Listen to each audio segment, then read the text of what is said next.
ఇంకొకసారి మనం బ్యాక్కి వెళ్తే ఓకే అండి. సో మన జరిగిన రియల్ ఎస్టేట్ సబ్మిట్ మీటింగ్లో అంటే దిమాకున్నోడు దునియా మొత్తం చూస్తాడంటారు బేసిక్గా మన సామెతల్లో ఉంది.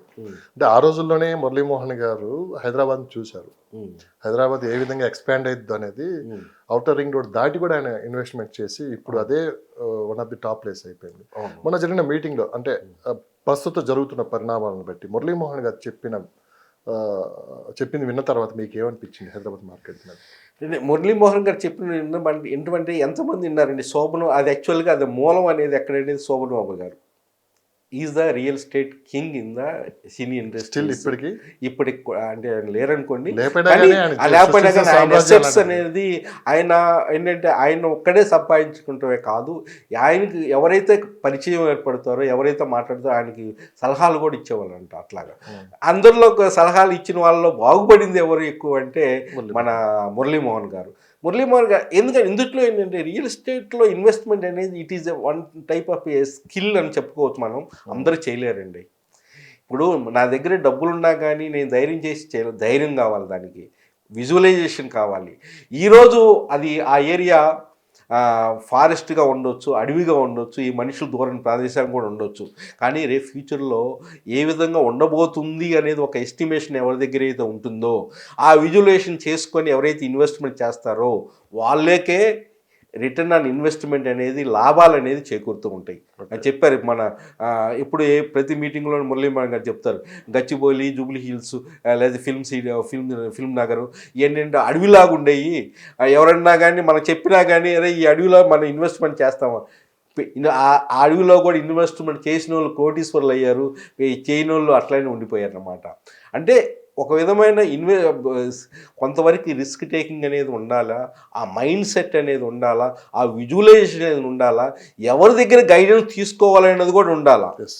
ఎందుకంటే ప్రతి డెసిషన్ మనం తీసుకోబోయేది ఇన్ఫ్లుయెన్స్డ్ బై ద మన సర్కమ్స్టెన్సెస్ పీపుల్ కూడా, అట్లా మన ఫ్యామిలీ మెంబర్స్ వాళ్ళకి బ్యాక్గ్రౌండ్ వాళ్ళ నాలెడ్జ్ లెవెల్లోనే వాళ్ళు మీకు అడ్వైజ్ ఇస్తారు. కానీ కరెక్ట్ డెసిషన్ తీసుకోవాల్సింది ఏంటంటే ఎవరైతే రియల్ ఎస్టేట్ ఎక్స్పర్ట్స్ కానీ ఆ ఫీల్డ్లో బాగా పేరొందిన వాళ్ళు కానీ బాగా సంపాదించిన వాళ్ళు కానీ వాళ్ళ యొక్క సలహాలు తీసుకుని డెఫినెట్గా ఈ రంగంలో ముందుకు పోతాం. ఎందుకంటే ఈరోజు మనకి పర్టికులర్ నేను ప్లేస్ చెప్పాననుకోండి, ఈరోజు మీకు చాలా అక్కడికి వెళ్ళి మీరు చూస్తే అసలు ఏం ఉండకపోవచ్చు. కానీ ఎందుకు చెప్పారా, దానివల్ల బ్యాక్గ్రౌండ్ ఏంటి అనేది మీరు ఆలోచించి నెక్స్ట్ 5 years 10 yearsలో దాని యొక్క రిటర్న్ మనకి ఆలోచించగలిగితే ఏంటంటే మంచి ఇన్వెస్ట్మెంట్. కానీ రియల్ ఎస్టేట్ రంగంలో ఏది నిజం ఏది అబద్ధం? ఇది నిజం ఎక్కువ ప్రచారంలో కూడా ఉంది, అబద్ధం ఎక్కువ ఇది ఉంటుంది. ఎందుకండి రియల్ ఎస్టేట్లో నిజం అబద్ధం అనేది ఏంటంటే ఎక్కడైనా కానీ రియల్ ఎస్టేట్లోనే కాదు, కానీ రియల్ ఎస్టేట్లో కొంచెం ఎక్కువ అబద్ధం అనేది, బ్యాడ్ థింగ్స్ అనేది, నెగిటివ్ ఫీలింగ్స్ అనేది it spreads very fast among the people. మీరు బ్యాడ్ థింగ్స్ చాలా ఫాస్ట్గా వెళ్ళిపోతాయి. ఎవరు మైండ్ సెట్ ఎందుకంటే అదే చెప్తారు కదా, అవుట్ ఆఫ్ 100%లో 90% పీపుల్ ఉండి they fail, only 10% or 5% people only success అవుతారు. ఆ మైండ్ సెట్ ఉండేవాళ్ళు అంటే ఏ నెగటివ్లో కూడా positive, every challenges got an opportunity అంటారు. అంటే ఈ ఛాలెంజ్లో కూడా ఆపర్చునిటీ ఎత్తుక్కొని దాన్ని అధిగమించడానికి ఆపర్చునిటీ ఎత్తుక్కొని తీయగలిగిన వాళ్ళే సక్సెస్ అవుతారు. అట్లనే రియల్ ఎస్టేట్లో కూడా ఏంటంటే ఏది వినాలో ఏది వినకూడదో చాలా ఇంపార్టెంట్ అండి. అంటే ఈ మధ్యకాలంలో సోషల్ మీడియా వచ్చిన తర్వాత చాలామంది ఏంటంటే డిజిటల్లో ఎక్కువ చూసి సోషల్ మీడియా వేదికగా చూసి చాలామంది ఇన్వెస్ట్మెంట్ చేయడం, అక్కడ కూడా కొన్ని ప్రాబ్లమ్స్ జరుగుతున్నాయి బేసిక్గా. సో అందుకే నేను ఈ ప్రశ్న కూడా అడిగా, ఇది చూసేదంతా నిజం కాదు. ఇప్పుడు ఏ విధమైన మనం క్రియేట్ చేయొచ్చు. ఇప్పుడు నాకు పర్టికులర్ ప్రాజెక్ట్ ఉందనుకోండి, దానికి తగ్గట్టుగా నేను మాట్లాడవచ్చు 100%. కానీ కొద్దిమంది మాట్లాడతారు ఓపెన్గా, యాక్చువల్గా పాజిటివ్స్ నెగటివ్స్ మాట్లాడతారు. Decisions should be left to the customer or the investor. మనం చెవట ఇన్ఫర్మేషన్ ఇవ్వాలా, ఇది ఎందుకంటే కానీ జరుగుతుంది ఏంటంటే కొంతమంది ఇక్కడ ఇన్వెస్ట్మెంట్ పెడితే నెక్స్ట్ 2 yearsలో 5 times 100 times పెరుగుద్ది అనుకుంటున్నాను. ఎన్ని హైప్ అండి.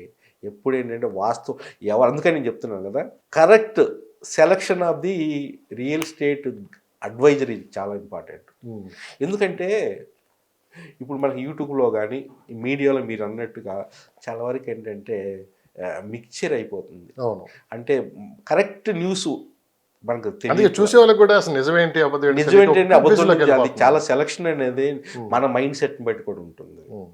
మనకు కొంచెం నాలెడ్జ్ కూడా పెంచుకోవాలి. మనం ఇన్వెస్ట్మెంట్ చేస్తున్నప్పుడు మనం చెప్తున్నాను బయట ఒక ఫర్ ఎగ్జాంపుల్ కూరగాయలు కొనేటప్పుడే 10 మంది దగ్గర కనుక్కొని కానీ మనం ఒకటి ఫైనల్గా కొనము. కానీ అదే ఇన్వెస్ట్మెంట్లో ప్రాపర్టీలు ఎంతో కష్టపడి సంపాదించి కూడబెట్టుకొని ఎంతో దీక్షతో వాళ్ళు కఠోర పరిశ్రమతో చేసుకుని డబ్బులు ఒక ఇన్వెస్ట్మెంట్ చేసినప్పుడు ఇంకెంత శ్రమ పడాలండి వాళ్ళ కలెక్షన్. కానీ అంత శ్రమ పడరండి అందరూ పడరు. వాళ్ళ దగ్గర టైం లేకపోతే అంత అందుకని చెప్తున్నా.